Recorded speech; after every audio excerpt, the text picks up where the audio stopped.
In this video, we'll be revisiting the Pebble Time in 2023.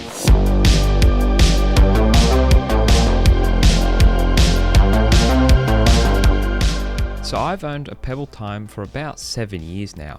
I bought it back in 2016 and it's been a really nice watch that I used to use, but recently for the past couple of years I kind of just stopped using a watch in general.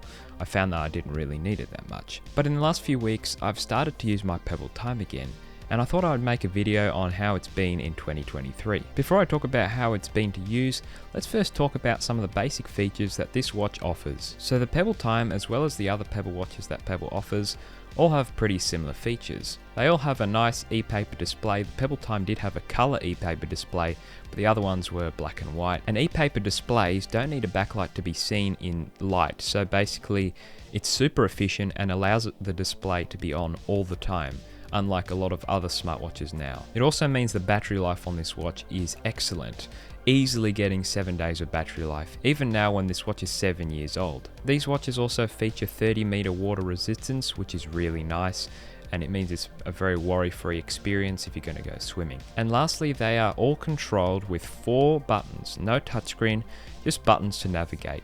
And for me, I really like this, because for a watch, the screens are very small usually, which makes them a little bit more difficult to navigate with touchscreen. While with buttons, it makes it very intuitive to use. So what's my experience been like using this watch in 2023? Well, as a lot of you know, in 2016, Pebble was bought out by Fitbit, and Fitbit gave 2 years for all Pebble users before the servers of Pebble would shut down. And after the 2 years, you basically weren't able to change your watch faces to other custom ones, and also you couldn't really download apps on the watch. But after a while, some developers made an alternative server program which you can quite easily put onto the Pebble app, and it allows you to have all your services back, like downloading apps and putting custom watch faces back on. And so in 2023 this still works fine, and that's how I've been able to use this watch fine. So how's my experience been?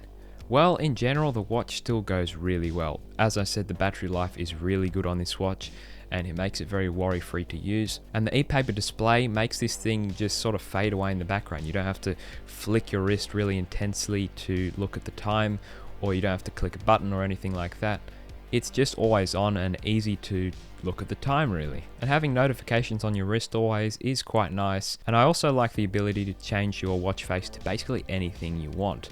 Well, any of the offerings that are out there, and there's lots and lots of custom watch faces that people have made, and also lots of apps out there you can try out. The design of this watch is also still really nice in 2023. It has a nice slim design with very nice materials used. So is a Pebble Time still a viable option for a smartwatch in 2023?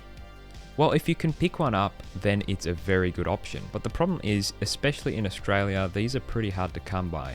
On eBay, they're very rare, and if they do come up, they're very expensive, usually costing around 200 Australian dollars.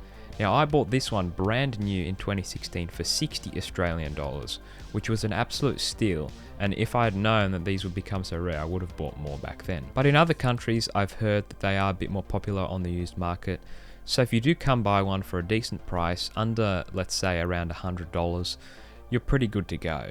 And this watch is still a fantastic watch in 2023, and I'd highly recommend it. So hopefully you did enjoy this video, and I'll catch you guys in the next video.